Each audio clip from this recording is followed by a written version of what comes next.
I want to talk about building a following. We've talked about organically how to get reach and so forth, but I want to talk about the next step you have to do, because you don't own the audience. When we go on, even when we get lots of views and followers and blah blah blah, we don't get anything long term from that. We rent those audiences. We're not owning them. So in order to own the audience, we have to pull people off of whatever the platform is. In this case, we're talking about TikTok, and get them into a mailing list, right? That's what we need to do. That's going to be the easiest thing to do. The way to do that is to have very interesting, relevant hooks of things like content. Usually it's going to be around content. It could be other things. It could, people will sign up for things like discounts and so forth, but they tend to be very sort of like jump in, jump out. Like that's doesn't really have staying power. So if you want people to stay with you long term, you have to give them something that is going to be useful to them.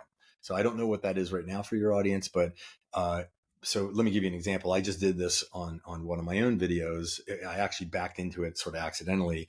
I did a video on landing page templates, and it was just about how to build a website that's going to convert ad audiences, which is a necessary thing in a marketing funnel. Well, people were like, it blew up, and I'm getting DM'd every day, like multiple times a day, every day, for links to this. So when I did it again, I built a landing page. It took me 10 minutes, and I just made it a delivery landing page. Sign up, download the thing. And I didn't force anybody to sign up. I just put right next to the download link, I put, join Sean's mailing list and, whatever. And sure enough, I've been getting signups ever since. So I'm starting to pull that audience into my list so I can then market to them later. Now, I'm not really going to market as much to that audience. I'm really just going to talk to them. I'm going to treat them with respect, because if people do give you their email address, these days they don't have a lot of tolerance for any spam, especially if you're not a trusted entity that they already know and so forth.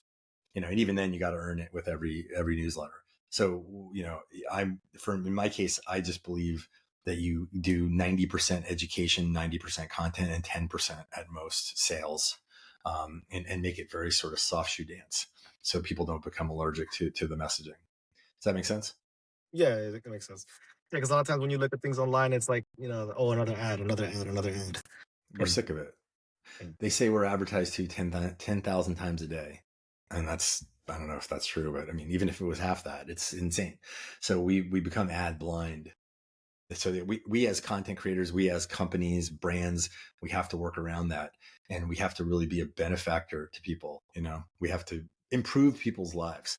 So I would say, thinking about it for you, is like, how can you actually improve the life of somebody like yourself, who is in that industry, has that job? And, in any way, and improving somebody's life can be making them Mhm, laugh, giving mhm, them a place to voice their frustrations. mhm. It could be giving them tips and education about something they did, whatever it is. Like, again, that's really part of the brand. And you think about your brand. What is your brand? What does it do? Who are we? And there's a whole branding exercise I take clients through. It takes about a half hour, so it's not something we could do on this call. But what it is literally defining your brand, in every sense. Like, even things like what colors does the brand use, and what is the emotional. We did a little of that earlier, but it's like sort of like, what's the core emotional message of the brand, and really like turning the brand into almost like a person. Um, Mhm. because it has a personality, and defining that personality, which then generates things like, what typefaces do you use, and what colors do you use, and and everything else that goes with it, right? Not just that, but yeah. So anyway, that's an important thing to do later, and not just because people think a brand is just like a logo, and it's not. A brand is an entity that should think, talk, act, um, consistently everywhere that it appears, in with a conscious mind to serve its audience and not alienate its audience.